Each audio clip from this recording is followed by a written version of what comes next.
Hi అండి, నమస్తే. లక్ష్మీ కథల ప్రపంచానికి స్వాగతం. ఎద్దనబోడు సులోచనారాణి గారు రచించిన మౌన పోరాటం అనే నవలను వింటున్నాం కదండి. ఈరోజు ఈ వీడియోలో మనం పార్ట్ 7 వినేద్దామండి. మీద బయట నుంచి అప్పుడే ఇంటికి వచ్చింది. వేచి చూస్తున్న రజని ఒక్క అంగలో దగ్గరికి వచ్చి భుజాలు గుంజి పట్టి కుదిపేశాడు. ఇంతసేపు ఎక్కడికి వెళ్ళావు? నేను హడలి చచ్చిపోయాను అన్నాడు. భయపడుతున్నావు? నేను అనుకుంటూనే ఉన్నాను. మధ్యాహ్నం నువ్వు వెళ్ళిన తర్వాత ప్రభాకర్ వచ్చాడు. అతని చెల్లెలికి ఓ ప్రాబ్లం వచ్చింది. గుడ్ బై కదూ, కొంచెం మంచినీళ్ళు అమ్మా అంది.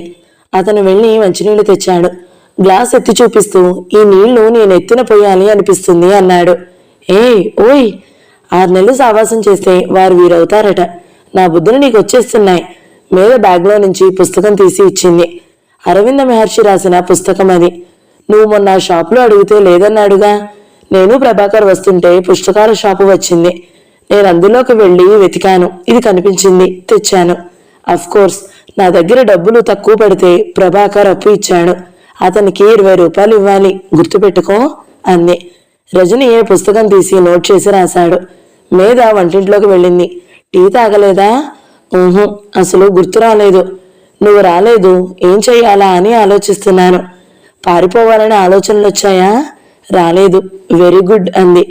మీద క్షణంలో టీ కలిపి తీసుకువచ్చింది. ఇద్దరూ తాగుతూ ఉండగా రజని అడిగాడు, ప్రభాకర్ చెల్లెలికి ఏమైంది? చదువు కోసం సుమతిని ఈ ఊళ్ళోనే హాస్టల్లో ఉంచారు. గిరి అనే అబ్బాయితో ఎఫైర్ మొదలైంది. అతను పెళ్లి చేసుకుంటాను అని చెప్పాడట. అతని రూమ్కి వెళ్ళి రావడం జరిగింది. ప్రెగ్నెంట్ అయింది, 5వ నెల. ఈ విషయం తెలిసి ప్రభాకర్ అతనికి ఇచ్చి పెళ్లి చేద్దామని వెళ్ళాడు. తీరా ఎంక్వైరీ చేస్తే అతనికి పెళ్ళయిందని, 2 పిల్లలున్నారని, ఆ అమ్మాయి కర్నూలులో టీచర్గా పనిచేస్తుందని తెలియడం. అది తెలియగానే ప్రభాకర్కి మతిపోయింది. డాక్టర్ దగ్గరికి వెళితే అబార్షన్ వీలు కాదు అని. ఏం చేస్తారు ఇప్పుడు? ప్రస్తుతానికి ఉమెన్స్ హాస్టల్లో ఉంచాము. సుమతి ఒకటే ఏడుపు. ఈ ప్రపంచంలో ఇలా చాలా మోసాలు జరుగుతూనే ఉంటాయని, అది సుమతిని మనసుకు తీసుకోవద్దని ప్రభాకర్ నేను చెప్పాము. ప్రభాకర్కి పాపం సుమతి అంటే ప్రాణం. ఆఖరి చెల్లెలు. పెద్ద అగ్గలిద్దరూ చదువులేదు. ఈ అమ్మాయిని చదివించాలని ఎంతగానో అనుకున్నాడు. సుమతి ఏమీ అఘాయిత్యం చేయకుండా చూస్తున్నామని వార్డెన్కి, గదిలో ఉన్న మరో అమ్మాయికి చెప్పి వచ్చాము. ఏమిటో, వేసుకునే వారిని తినే బాధ్యతలు పడతాయి. ప్రభాకర్కి చిన్నప్పుడే తండ్రి పోయాడు. పెద్దక్కని భర్త వదిలేశాడు. చిన్నక్క భర్త పోయాడు. చెల్లెలు పెళ్లి. సుమతి జీవితం ఇలా అయ్యింది. పైనుంచి ఇంట్లో 2 మేనత్తలు. ఒక ఆమెని కొడుకు చూడాడు. ఇంకో ఆమెకి పిల్లలు లేరు. భర్త 2వ పెళ్లి చేసుకున్నాడు. బాగుంది. అంతమంది ఇంట్లో ఉంటే నాకైతే పిచ్చెక్కుతుంది అన్నాడు రజని. నాకు కూడా అదే అనిపించింది. కానీ ప్రభాకర్ ముఖంలో చిరునవ్వు చెక్కు చెదరలేదు. ఏం చేస్తాం, బాధ్యతలు ఎవరి నెత్తిన తోస్తాం, అంతా నా వాళ్లే కదా అంటాడు. మీద గబాలన లేచింది. ఏమిటి? కంగారుగా అడిగాడు. ఈరోజు రవీంద్ర భారతిలో ప్రోగ్రాం ఉంది, మనం చూడడానికి వెళ్దామనుకున్నాం, మర్చిపోయావా? నాకు ఎక్కడికి వెళ్ళాలని లేదు అన్నాడు. ఎందుకని? వెళ్ళినప్పటి నుంచి ఎవరో ఒకరు కనిపిస్తారు, ఏదో ఒకటి అంటారు. నువ్వైతే టపీమని జవాబు చెబుతావు గాని నాకైతే బాధగా ఉంటుంది. మీద అతని వైపు దీక్షగా చూసింది. ఎన్నాళ్ళు ఇలా ఇంట్లో దాక్కుంటాం అంది. కొన్నాళ్ళు. కొద్ది రోజులు గడిస్తే వాళ్ళు మర్చిపోతారు. ఓకే అంది. రజని అడ్వర్టైజ్మెంట్స్ రాయసాగాడు. మీద దగ్గర కూర్చుని చూస్తుంది. రజని ఒక విషయం మీద మనసు లగ్నం చేశాడటే ఇక చుట్టుపక్కల ఏమవుతుందో పట్టించుకోడు. ఇది అతని ప్రత్యేకత కావచ్చు, బలహీనత కూడా అవ్వచ్చు. మీద కాసేపు అటు ఇటు తిరిగింది. లేవలేదు. వచ్చి అతని భుజం మీద చెయ్యి వేసి జుట్టు రేపింది. అల్లరి చెయ్యొద్దు, పని పాడవుతుంది. అతను చెయ్యి గట్టిగా పట్టుకుని లాక్కుని గుండెల దగ్గర బిగించి పట్టుకున్నాడు. బోరు కొడుతుంది. రవీంద్ర భారతికి వెళదామా? పని చేసుకుంటూనే అన్నాడు. వద్దు. మరి ఏం చేద్దాం? నువ్వు పని చేసుకుంటున్నావుగా, నువ్వు చెప్పు. ఎందుకంత పని చేస్తావు? పనే నా ఊపిరి, పనే నా జీవితం అన్నట్లు బోరుగా. పని చేయకపోతే మనకి భోజనం ఎలా? ఆకులు తిని బ్రతుకుదాంలే. ఇంటి అద్దె ఎవరిస్తారు? రైల్వే స్టేషన్లో ఉందాంలే. ఛీ, అలాంటి మాటలు అనుకో. రైల్వే స్టేషన్లో ఇల్లు లేకుండా బాబీ ఉండలేదుగా. బాబీ నేర్చుకుంటుందిలే. అతను మాట్లాడుతూనే రాయడం పూర్తి చేశాడు. త్వరగా భోజనం చేసి సినిమాకి వెళ్దాం పదా అన్నాడు లేస్తూ. సినిమాలన్నీ తిడతావుగా, నీకు బోరుగా. ఏం చెయ్యను? నీ సనుగుడు బోర్ కంటే అది భరించడం నయం అన్నాడు. మేధకి సంతోషం కలిగింది. మేధ రజనీతో కలిసి జీవితం ప్రారంభించిన తరువాత ఒక అనూహ్యమైన స్వేచ్ఛని, అందులో గల ఆనందాన్ని అనుభవించసాగింది. ఇక్కడ నౌకర్లు ఎక్కడ చూస్తారో అని భయం లేదు. చీటికి మాటికి వచ్చి చిరాకు పరిచే అతిథులు లేరు. చిన్న ఇల్లు అయితేనేం, అందులో ఎలలేని ఆనందం. పనులు ఇద్దరూ కలిసి పంచుకుని కలిసి చేస్తుంటారు. నవ్వులతో, సరదాలతో, చిలిపి పనులతో, ఒకరిని ఒకరు ఏడిపించుకోవడంతో ఆ పనులు సునాయాసంగా, అవి కూడా ఒక ఆనందంగానే జరిగిపోతాయి. ఎప్పుడు ఎక్కడికి కావాలంటే అక్కడికి వెళ్ళిపోగలరు. కాలానికి వాళ్ళు బందీలు కారు. టైం స్లేవ్లా వాళ్ళ దగ్గర వినయంగా ఎదురు చూస్తూ ఉంటుంది. ఒకరిని విడిచి ఒకరు ఎక్కువసేపు ఉండలేరు. అదే విజయ్ అయితే మై గాడ్, క్షణాలు నిమిషాలు ఖచ్చితంగా అమలుపరచాలి, లేకపోతే చంపేస్తాడు. మేధ వివాహమైన 10 రోజులకే విజయ్ వివాహం రోహిణితో జరిగింది. చాలా ఆడంబరంగా, ఎవరూ ఊహించినంత గొప్పగా జరిగింది. రోహిణి శరీరం అంతా నగలతో ముంచెత్తాడు. కంచి నుంచి 15,000 పైగా చేసే జరీ ముద్దలాంటి చీర స్పెషల్గా తెప్పించాడు. పేపర్లో రిసెప్షన్ తాలూకా ఫోటోలు పడ్డాయి. రోహిణి హనీమూన్కు వెళ్లే ముందు మేధకి ఒక టెలిగ్రామ్ ఇచ్చింది. I'm very very happy. Thanks to you. Many thanks to Rajani. మధ్యలో నాకెందుకు థ్యాంక్స్ అన్నాడు రజని. అది అంతేలే, నేను నిన్ను చేసుకోకపోతే తనకి విజయ్ని చేసుకునే అవకాశం వచ్చేది కాదని అర్థం అంది. ఓహో అన్నాడు రజని. మేధ హఠాత్తుగా అతని నడుం చుట్టూ చెయ్యి వేసి అతని పొట్టలో తలదాచుకుంది. నేను చాలా సంతోషంగా ఉన్నాను. విజయ్ రోహిణి ఆనందంగా ఉండడం నాకు కూడా సంతోషంగా ఉంది అంది. వారం రోజుల తరువాత కాలింగ్ బెల్ మోగింది. రజని వెళ్లి తీశాడు. ఆ రోజు ఉదయమే మేధ లేడీ డాక్టర్ దగ్గరికి వెళ్లి వచ్చింది. లేడీ డాక్టర్ కూడా నిర్ధారణ చేసింది, మేధ తల్లి కాబోతుంది.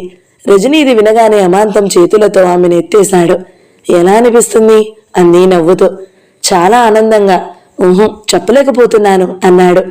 అతడు మేధని కూర్చోబెట్టి ఒడిలో తలపెట్టుకున్నాడు. అమ్మో, మనకి ఒక కుటుంబం ఏర్పడుతుంది.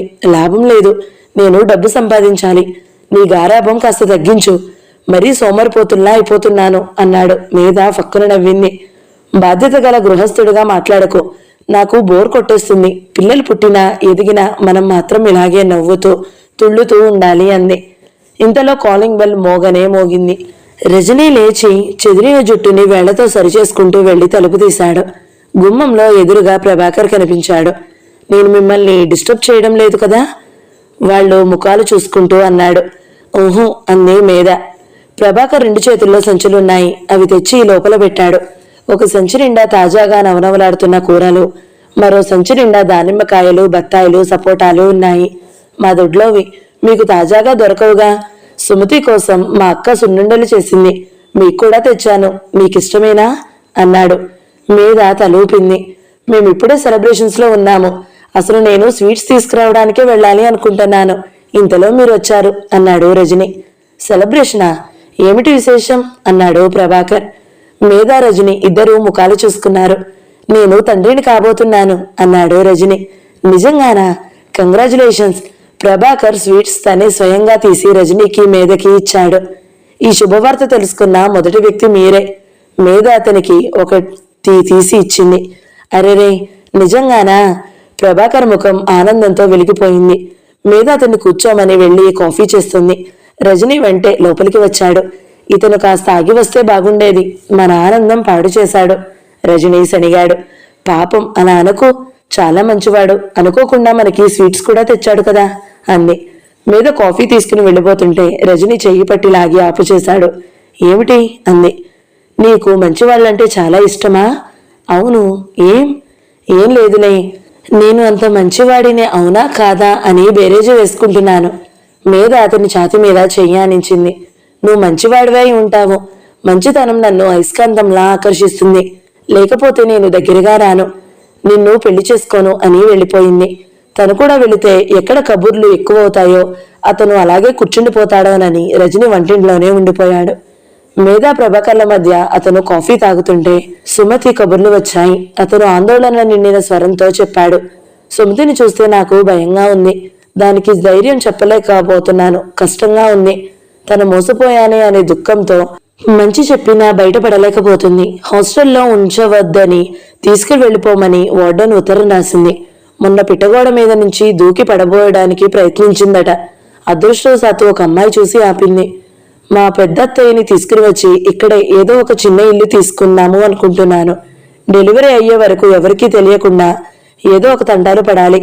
సుమతి మనసు చాలా బేలగా అయిపోయింది. ఏమిటో ఈ ఆడపిల్లలు, మనసు అనేది ప్రాణం కంటే విలువైనది అని తెలుసుకోకుండా పనికిరాని పదార్థంలా పారేసుకుంటారు. తరువాత ఒకటే బాధపడతారు. వాళ్ళ అజ్ఞానం, అమాయకత్వం చూసి జాలేస్తుంది తప్ప కేకలు వేయడానికి కూడా నోరు రాదు. వాళ్ళ మనసు విలువ వాళ్ళు తెలుసుకోనంత కాలం ఈ ఆడపిల్లలకి ఈ బాధలు తప్పవు అన్నాడు. మీద సానుభూతిగా చూసింది. అసలే అతనికి ఎన్నో సమస్యలు, పైనుంచి ఈ సుమతి సమస్య ఒకటి కొత్తది ఎదురయ్యింది. వంటింట్లో నుంచి గాజు గ్లాసు టింగ్ టింగ్ అని చప్పుడు అయ్యింది. దాని అర్థం రజనీ మేధని ఇక కబుర్లు చాలించు అని సంకేతం ఇస్తున్నాడు. ఎవరైనా వస్తే ఒకరు కూర్చుని సోది పెడితే మరొకరికి బోర్ కొడితే అలా గాజు గ్లాసుని వేళ్లగోళ్లతో టింగ్ టింగ్ అని కొట్టాలి. అది వాళ్ళు పెట్టుకున్నారు.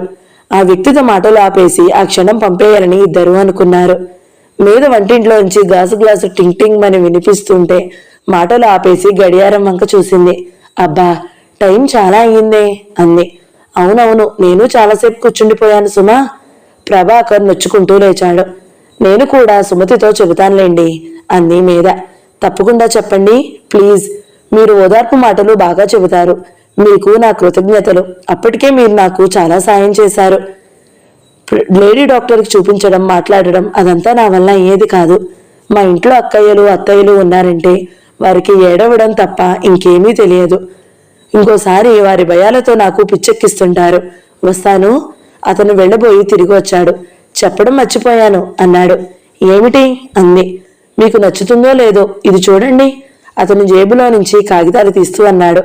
వంటగదిలో నుంచి మళ్ళా గాజు గ్లాస్ టింగ్ టింగ్ అని వినిపించింది. మీదకి ఆ చప్పుడు ప్రభాకర్ వింటాడేమోనని ఆదురతగా ఉంది. రేపు వింటానండి, నాకు కాస్త పనుంది అంది. ఒక్క నిమిషం, నేను మళ్ళీ మా ఊరు వెళ్ళిపోతున్నాను. ప్రభాకర్ జేబులో నుంచి ఒక కాగితం తీసి మేత చేతికి ఇచ్చాడు. మా ఊళ్ళో మాకు తెలిసిన వాళ్ళు ఇది పెట్టారు. వాళ్ళకి ఇది ఎలా అమ్మాలో తెలియడం లేదట. మీరేమైనా కాస్త సాయం చేస్తారేమోనని. మీద ఆ కాగితం తీసి చూసింది. లక్ష్మి అగరబత్తి కంపెనీ అని ఉంది. ప్రభాకర్ ఒక అగరబత్తి ప్యాకెట్ కూడా తీసి ఇచ్చాడు. పాపం, వాళ్ళకి ఏం చెయ్యాలో తెలియడం లేదు. నేను మీ సంగతి చెప్పాను. మీరేదైనా అడ్వర్టైజ్మెంట్ రాసి ఇస్తే వాళ్ళకి ఏదైనా మేలు జరుగుతుందేమో. కోర్స్ డబ్బు దగ్గర మీరేమీ మొహమాటం పడనవసరం లేదు. మీరెంత చెబితే అంత. వాళ్ళు నా మాట కాదనరు. వాళ్ళది పాపులర్ అయితే చాలు అన్నాడు. రజనీ మీద కేక పెట్టి పిలిచింది. రజనీ వచ్చాడు. ఇదిగో చూడు, అగరబత్తి అడ్వర్టైజింగ్. ఆలోచించాలి అన్నాడు అతను తీసుకుని చూస్తూ. మీకేదైనా అడ్వాన్స్ కావాలంటే ప్రభాకర్ జేబులో నుంచి 500 రూపాయల నోటు అక్కడ పెట్టాడు. ఇప్పుడేం వద్దులేండి అంది మీద మొహమాటంగా. ఉండనియండి అన్నాడు ప్రభాకర్ బలవంతం చేస్తూ. అయ్యో, మీకు 20 రూపాయలు ఇవ్వాలి. మీద గుర్తుకు వచ్చి చటుక్కున పరిగెత్తుకు వెళ్లి తెచ్చి ఇచ్చింది. ఆ రోజున పుస్తకాల షాప్లో తీసుకున్నాను అంటూ ఇచ్చింది. భలే వారే, 20 రూపాయలు ఇవ్వాలా? అదేం పెద్ద మొత్తంగా అన్నాడు ప్రభాకర్. 20 రూపాయలు పెద్ద మొత్తం కాదా? మీద ఆ నోటుని చూస్తూ నాకిది చాలా పెద్ద మొత్తంగా కనిపిస్తోంది అంది. జోక్ చేస్తున్నారు మీరు. లక్షలు అర్జించే బాలసుందరం గారి అమ్మాయి మీరు. మీద ముఖంలో నవ్వు తగ్గింది. మీద ఇప్పుడు సరిగ్గా సంపాదన లేని రజనీ భార్య. అది మర్చిపోతున్నారు మీరు అన్నాడు రజని. ప్రభాకర్ ఇద్దరిని మార్చి మార్చి చూశాడు. డబ్బు చేదనే కాదు, నాకు ఇంట్లో ఏం కనిపించడం లేదే. 20 రూపాయలు కాదు, 1,00,000 రూపాయలను కూడా తృణప్రాయంగా చూసే ఇల్లు ఇది. వస్తాను. సారీ, మిమ్మల్ని డిస్టర్బ్ చేసి ఉంటే అని వెళ్ళిపోయాడు. రజనీ చేతుల్లో లక్ష్మి అగరబత్తి కాగితం ఉంది. రజనీ మీద చేయి పట్టుకుని గదిలో అటు ఇటు జంటగా షికారు చేస్తూ దాన్ని చూస్తున్నాడు. అగరబత్తినే వాడండి అన్నాడు. మళ్ళీ వెంటనే ఓహో అది కాదు, లక్ష్మి అగరబత్తి వెలుగుతుంది మేదని చూస్తూ అన్నాడు. పక్కనే ఒక అమ్మాయి చంటి పిల్లని ఎత్తుకుని ముద్దు పెట్టుకుంటూ ఉంటుంది. వారి పక్కన అగరబత్తి వెలుగుతూ ఉంటుంది. ఆహా, ఏమీ పారవశ్యం! లక్ష్మి అగరబత్తి వాసన పీలుస్తుంటే మాతృత్వం రెట్టింపైనట్టుంది.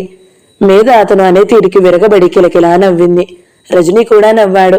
అతను ఇంకోటి 2, 3, 4, 5, 6 రకాలుగా రాస్తూనే ఉన్నాడు. మీద కూర్చుని రాయసాగింది. కొద్దిసేపటికి ఆ ఇంటి నిండా నిలిపి పడేసిన కాగితం ఉండలు కనిపించాయి. చివరికి 2, 3 లభించినాయి. ఇద్దరికీ నచ్చాయి. రాత్రి 10 గంటలయింది. ఆకలిస్తుంది అంది మీద. రజని డబ్బు చూపించాడు. బయట ఎక్కడికైనా భోజనం చేద్దాం అన్నాడు. ఇద్దరు లావణ్య హోటల్కి వచ్చి కూర్చుని భోజనం చేస్తున్నారు. హలో మీద వినిపించింది. మేధ తిరిగి చూసింది.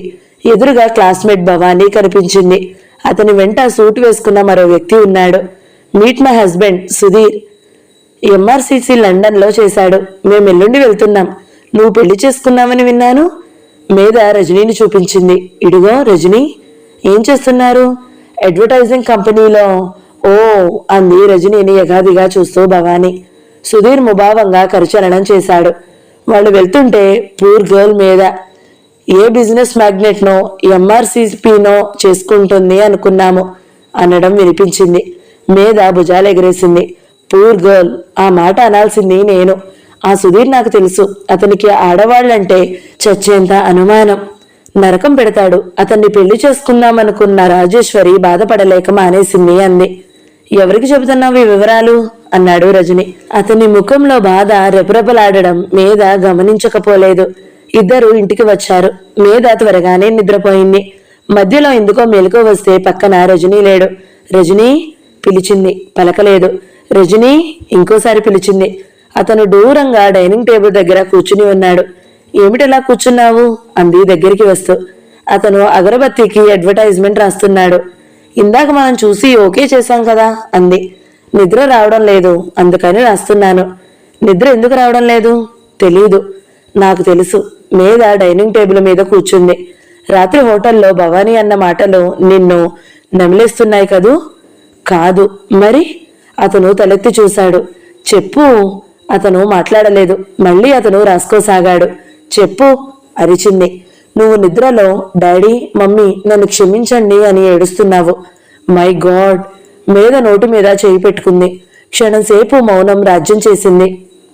ఐఎమ్ సారీ అంది. ఎందుకు? నాకు తెలియకుండా అలా చేసినందుకు. అది నీ మనసులోని బాధ. నువ్వేం చేస్తావు? అతను వ్రాయడం పూర్తి చేసి పెంచూస్తూ అన్నాడు. వాళ్లను నువ్వెందుకు మర్చిపోలేకపోతున్నావు? వారి దగ్గరున్నంత డబ్బు మనకి లేకపోవడం వలన? వారిచ్చేంత ప్రేమ నేను ఇవ్వలేకపోతున్నానా? ఆ రెండూ కాదు రజనీ, ఆ రెండూ కాదు. నేను వాళ్ళని చాలా బాధ పెట్టాను.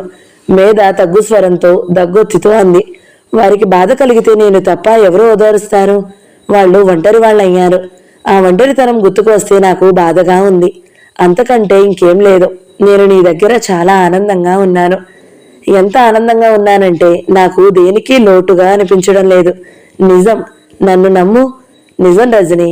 మేధ ఏడ్చేసింది. రజనీ పెన్ పక్కన పెట్టి మేధని దగ్గరకు తీసుకున్నాడు.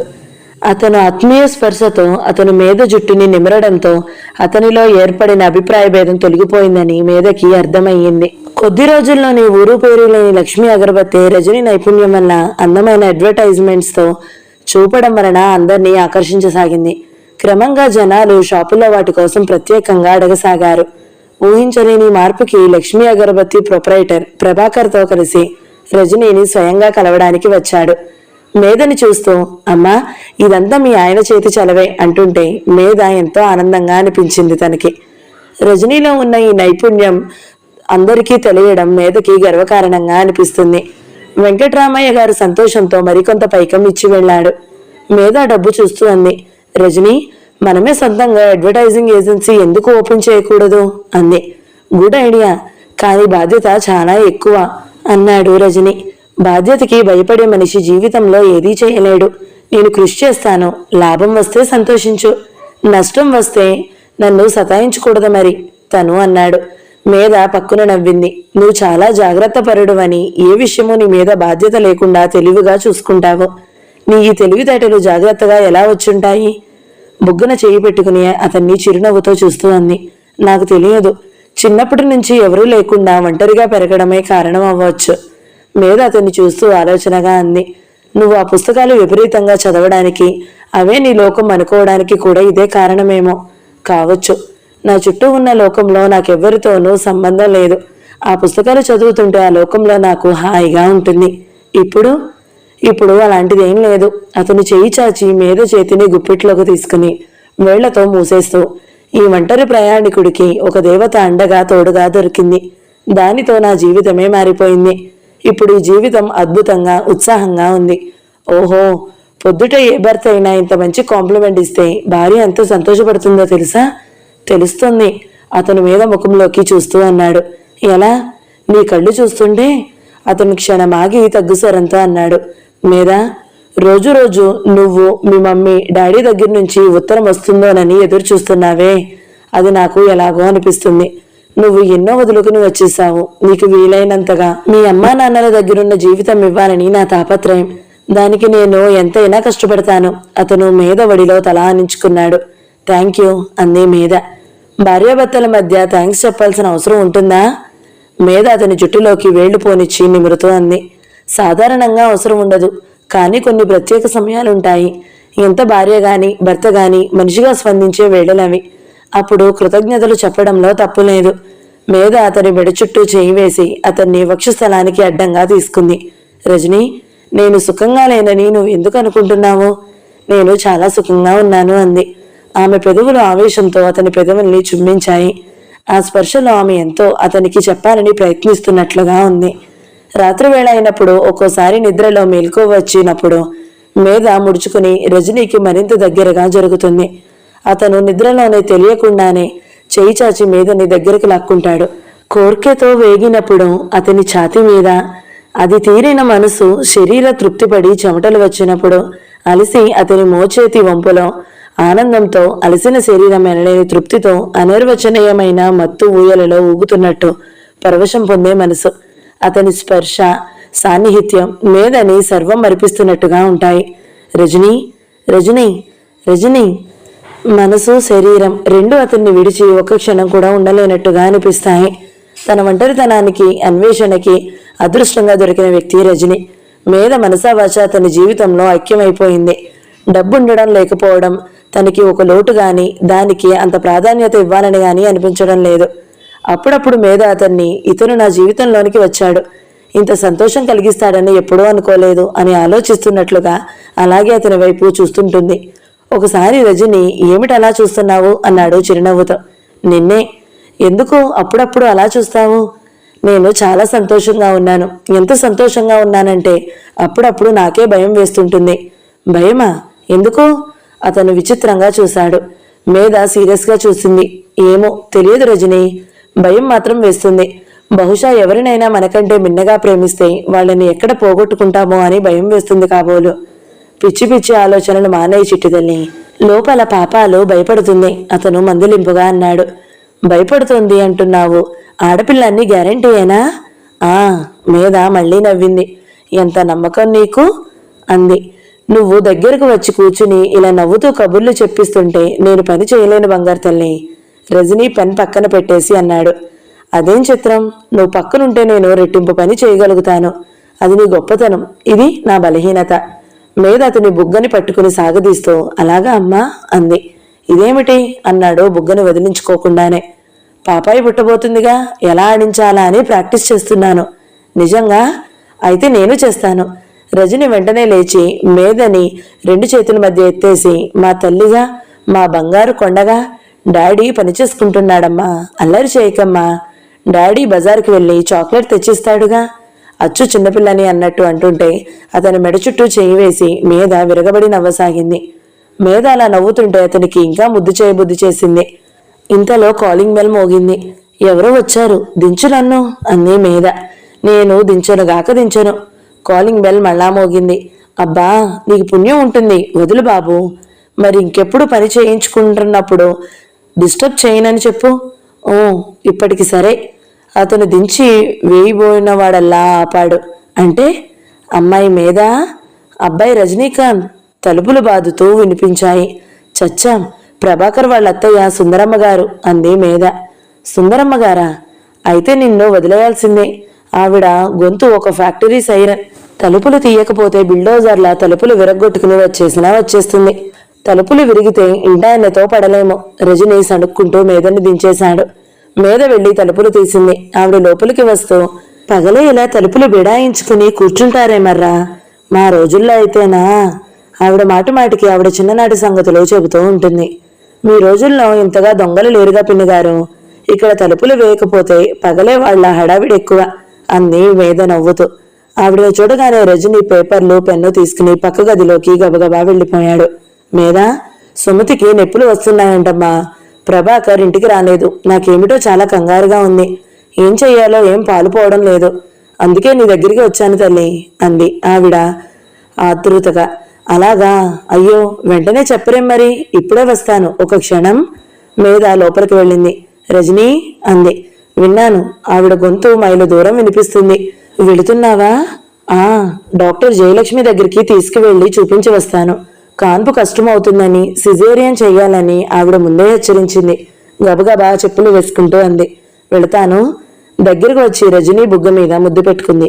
త్వరగా రా. మీద నడుం చుట్టూ చేయి వేసి ఒకసారి దగ్గరకు తీసుకుని హత్తుకుని వదిలాడు. ఇద్దరిలో ఎవరు బయటికి వెళ్లాలన్నా అలా చేయడం అనుకోకుండా ఒక అలవాటు అయిపోయింది. నువ్వు వచ్చే లోపల అడ్వర్టైజ్మెంట్ రాసిస్తాను అన్నాడు. మేధ సుందరమ్మ గారితో వెళ్లిపోయింది. ప్రభాకర్ 5-6 నెలల క్రితం సుమతిని హాస్టల్లో నుంచి తీసుకువచ్చి వేరే ఇల్లు కోసం చూస్తుంటే అనుకోకుండా మేధ ఉండే ఇంటి పక్క వీధిలోనే ఇల్లు దొరికింది. మేధకి దగ్గరగా ఉంటారు అని అతను సంబరపడ్డాడు. కాపురం పెట్టగానే మేనత్తని తీసుకువచ్చి పరిచయం చేశాడు. తరువాత ఆవిడ చీటికి మాటికి వస్తుండేది. ఆవిడ ఇంట్లో పని క్షణంలో చేసేస్తుంది. ఇక తోచదు. ఎవరితోనైనా చేరి కబుర్లు పుకార్లు గురించి మాట్లాడాలంటే ఆవిడకి అనలేని సరదా. పిండి వంటలు బ్రహ్మాండంగా చేస్తుంది. రజని ఓ రోజు, మీద లాభం లేదు, నేను ఈవిడ పోరు పడలేను, ఎప్పుడు ఎక్కడ వచ్చి తలుపు కొడుతుందోనని భయం వేస్తుంది అన్నాడు. రాత్రి 9 గంటలకి తోడు వేయడానికి పెరుగు కావాలి అంటూ వచ్చి లైట్లు తీసేసి ఉండడం చూసి అప్పుడే పడుకున్నారట్రా, అదే మా కాలంలో అయితే అంటూ మొదలు పెడుతుంది. రజనీకి ఆవిడంటే భయం, చిరాకు. మేధకి అవేం లేవు. ఆవిడని చూస్తే జాలేస్తుంది. చిన్నప్పుడే భర్త పోయాడు. మంచి ఆరోగ్యంగా ఉంది. వయసుని, కాలాన్ని ఏం చెయ్యాలో తెలియక చాలా మంది ఆడవాళ్లు ఇలా తయారవుతారని పరి అంకుల్ ఎప్పుడో చెబుతూ ఉండేవారు. మేధ రజనీ కలిసి ఈ మధ్యనే మేధ అడ్వర్టైజింగ్ ఏజెన్సీ అని సొంతంగా కంపెనీ తెరిచారు. ఇంటికి చిన్న బోర్డు పెట్టుకున్నారు. ముందు గదే ఆఫీస్ అయ్యింది. అది పెట్టిన వేళ విశేషం ఏమిటో గాని వెంటనే ఒక సబ్బుల కంపెనీ తాలూకు అడ్వర్టైజ్మెంట్ వచ్చింది. దాని తరువాత ఒక బ్యూటీ క్లినిక్, తరువాత ఒక ట్రావెలింగ్ ఏజెన్సీ, ఆ తర్వాత వెంటనే ఏదో ఒకటి వస్తూనే ఉన్నాయి. ఇల్లు సరిపోనట్లు అయ్యింది. అతనికి పని ఎక్కువైంది. దాంతో రాబడి కూడా పెరిగింది. పుట్టబోయే పిల్లలు అదృష్టవంతులే అంది సుందరమ్మ గారు. ఆర్థికంగా తన కాళ్ల మీద తాను నిలబడగలిగినందుకు మేధకి ఆనందంగా అనిపిస్తుంది. త్వరలోనే అదే వీధిలో ఉన్న కాస్త పెద్ద ఇంట్లోకి మారారు. మేధ అప్పుడప్పుడు వెళ్లి సుమతికి ధైర్యం నూరిపోస్తూ ఉండేది. చూడు సుమతి, నువ్వేం తప్పు చేయలేదు, మోసగించబడ్డావు, అంతేకాని నువ్వు దీన్ని ధైర్యంగా ఎదుర్కోవాలి. నువ్వు ధైర్యంగా ఉంటే ఎవరూ నిన్ను ఏమీ అనరు. నువ్వు ముందే నేను తప్పు చేశాను అని మెడలో గుదిబండ వేలాడ తీసుకున్నట్టు తల సిగ్గుతో వాల్చి నడిచావనుకో, అందరూ అది బలహీనతగా భావించి చులకనగా చూస్తారు అంటూ నచ్చ చెప్పేది. సుమతి మేధ హితవచనాలతో కోలుకుంటుందని ప్రభాకర్ రజని దగ్గర కూడా అప్పుడప్పుడు అనేవాడు. మేధ అంతగా చెప్పకపోతే సుమతి ఏదో ఒక అఘాయిత్యం చేసేదని అతనికి బాగా తెలుసు. మేధ అంటే అతనికి అనలేని కృతజ్ఞత. సాధ్యమైనంతగా అడ్వర్టైజ్మెంట్స్ రావాలని తాపత్రయపడసాగాడు. మేధ సుమతిని డాక్టర్కి చూపించడం, నొప్పులు రాగానే హాస్పిటల్కి తీసుకువెళతానని బాధ్యత వహించడంలో అతనికి చాలా నిశ్చింతగా ఉంది. బిడ్డ పుట్టగానే అనాథాశ్రమానికి ఇచ్చేసే ఏర్పాట్లు కూడా చేయించింది మేధ. సుమతికి బిడ్డ దక్కలేదని చెప్పాలని నిర్ణయించుకున్నారు వారిద్దరు. అబ్బబ్బా, ఈ ప్రభాకర్, సుమతి, ఈ అన్న చెల్లెళ్ళిద్దరూ నీ టైంని తినేస్తున్నారు అనేవాడు రజని. అలా అనకు రజని. ఈ సంఘంలో ఒకరికి ఒకరు సాయం అండగా నిలిచి జీవించే పరస్పర మైత్రి సహజీవనం లేకపోతే చాలా కష్టం. ప్రభాకర్ చూడు, మనకి అడ్వర్టైజ్మెంట్స్ వచ్చేలా ఎలా సాయం చేస్తున్నాడో అంది. అవుననుకో అన్నాడు రజని. మేధకు తెలుసు ప్రభాకర్కి సాయపడినందుకు రజనీకి ఏ బాధ లేదు. తను గంటల కొద్దీ దూరంగా ఉండిపోతేనే అతనికి అసహనం. ఆ బాధ అతనికి తెలుసు. రాత్రి పొద్దుపోయిన తరువాత మేధ ఇంటికి తిరిగి వచ్చింది. మనిషి అలసటగా నీరసంగా ఉంది. ఏమైంది? మేధను కూర్చోమని ఫ్యాన్ వేస్తూ అడిగాడు రజని. ఆపరేషన్ అయింది. సుమతికి ఆడపిల్ల కలిగింది. ప్రభాకర్ వచ్చాడా? పిల్లని అనాథాశ్రమం వారికి అప్పగించి వచ్చాం. మేధ అతని వంక బేలగా చూసింది. కళ్ళ నిండా నీళ్లు చివ్వున వచ్చాయి. అతని నడుం చుట్టూ చేతులు బిగించి అతని పొట్టలో తలదాచుకుంది. రజని, ఏ పిల్లలకి అలాంటి దురదృష్టం వద్దు. పుట్టిన అరగంట లోపలే నా అనే వాళ్ళకి దూరం అవడం, పిల్ల బ్రతికి ఉండగానే తల్లికి చచ్చిపోయిందని చెప్పడం, oh God, I can't bear it. సుమతిని ఈ స్థితికి తెచ్చిన రాక్షసుడు ఎక్కడున్నాడో పట్టుకు లాక్కుని వచ్చి ఈ పిల్లని పెంచు అని నయానో భయానో ఆ పని జరిగేలా చూడాలి అనిపిస్తుంది. నా రక్తం ఉడికిపోతుంది. రజనీకి మేధ సున్నితమైన మనసు తెలుసు. అతను మేధని సముదాయిస్తున్నట్టుగా వీపు మీద చెయ్యి వేసి నిమురుతూ నచ్చ చెబుతున్నట్లు అన్నాడు. మేధ, ఇందులో అంత బాధపడవలసింది ఏమీ ఉంది చెప్పు. లోకంలో ఇలాంటివి ఎన్నో జరుగుతున్నాయి. వీటికి అంతం లేదా? తెలీదు.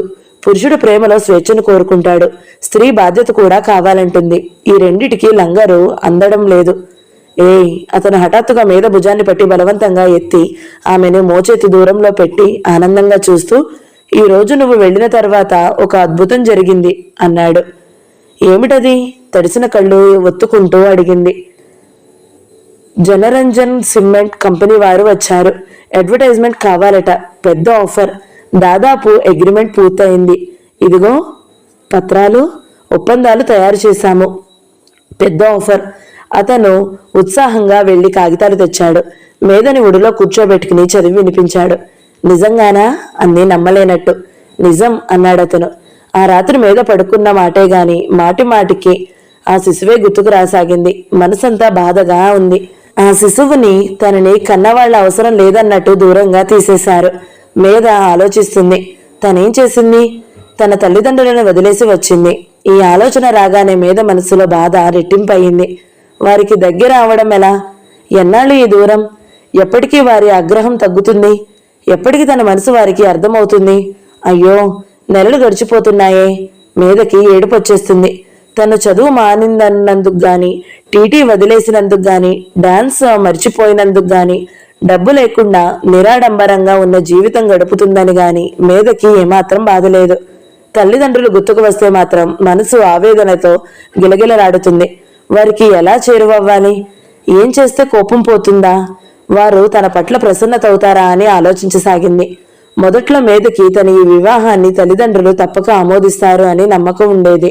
చిన్నప్పుడు చెప్పకుండా చేసిన అన్ని పనులు లాగానే క్షమిస్తారని అనుకుంది. కానీ రోజులు గడుస్తున్న కొద్దీ వారి దగ్గర నుంచి ఏ రకమైన స్పందన రావడం లేదు. మేధకి ఎన్నడూ ఊహించనిది జరిగినట్టు అనిపిస్తుంది. ఆ రోజు మేధ డైనింగ్ టేబుల్ దగ్గర కూర్చుని సాయంత్రం వెజిటేబుల్స్ కట్ చేస్తుంది. రజని కూర్చుని రాసుకుంటున్నాడు. వాకిట్లో ఏదో వాహనం ఆగిన శబ్దం అయ్యింది. కాలింగ్ బెల్ మోగింది. మేధ వెళ్లి తలుపు తీసింది. ఎదురుగా రవిచంద్ర, వెనకనే రమణి ఎత్తుకుని సుహాసిని. మేధకి వారిద్దరినీ చూస్తుంటే ఆనందంతో దుఃఖంతో నోటి మాట రావడం లేదు. మేధ, లోపలికి రావచ్చునా? లేక పెళ్లికి రాలేదని వెళ్ళగొడతావా? రవిచంద్ర నవ్వుతూ అడిగాడు. రండి బావుగారు, రండి అంది. రజని, ఎవరొచ్చారో చూడు అని పెద్దగా కేక పెడుతున్నట్టుగా చెప్పింది. రజని లేచి వచ్చాడు. రవిచంద్ర లోపలికి వస్తూ అన్నాడు. మేధ, నీ పెళ్లి కార్డు వచ్చింది. అప్పటి నుంచి నీ పెళ్లికి వెళ్లాలని నేను, వెళితే పెద్దమ్మ పెద్దనాన్నగారు బాధపడతారని మీ అక్క. తగులాడుతూనే ఉన్నాము. మేమిద్దరం రాజీ పడడానికి ఇన్ని రోజులు పట్టింది. మీ అక్క లేకుండా రాకూడదని నేను ఊరుకున్నాను. అక్క అంది మేధ. ఆ కళ్లలో నీళ్లు ఉప్పొంగి వస్తున్నాయి. సుహాసిని నీ మీద కౌగిలించుకుంది. మొదట్లో నీ మీద నాకు చాలా కోపం వచ్చింది. తిడుతూ ఉత్తరం కూడా రాశాను. నీకు అందిందో లేదో. ఆ తరువాత నా మనసులో ఉండబట్టలేకపోయింది. మొన్న ప్రభాకర్ వచ్చారు. మాటల సందర్భంలో నీకు నెల తప్పిందని చెప్పాడు. నేను ఇంకా ఉండలేకపోయాను. మీ బావగారితో, ఏమండి, నేను తిడుతూ ఉత్తరం రాశాను, వెడితో నాతో మాట్లాడుతుందో లేదో అన్నాను. ఆయన, నువ్వు వెళ్ళు, మాట్లాడే వరకు మనం వెడుతూనే ఉందామన్నారు. నేను నచ్చజెప్పాను పెద్దమ్మకి పెద్దనాన్నగారికి. జరిగిందేదో జరిగింది, పట్టింపులు ఎందుకు అని ఉత్తరం రాశాను అంది. మీద సుహాసిని గుండెల్లో తలదాచుకుని వింటుంది. అబ్బా అక్క, విని అన్నాళ్ళయింది ఆ కంఠస్వరం. వింటుంటే ఎంతో హాయిగా ఉంది. తల్లి దగ్గరికి వచ్చినట్టే ఉంది. కూర్చోండి రజనీ చెప్పాడు. రమణి ఎత్తుకుని తీసుకుని వచ్చి బిస్కెట్ ప్యాకెట్ తీసి ఇచ్చాడు. మీదకి చాలా ఆనందంగా అనిపించింది. వాళ్ళు రాత్రి పొద్దుపోయే వరకు ఉండిపోయారు.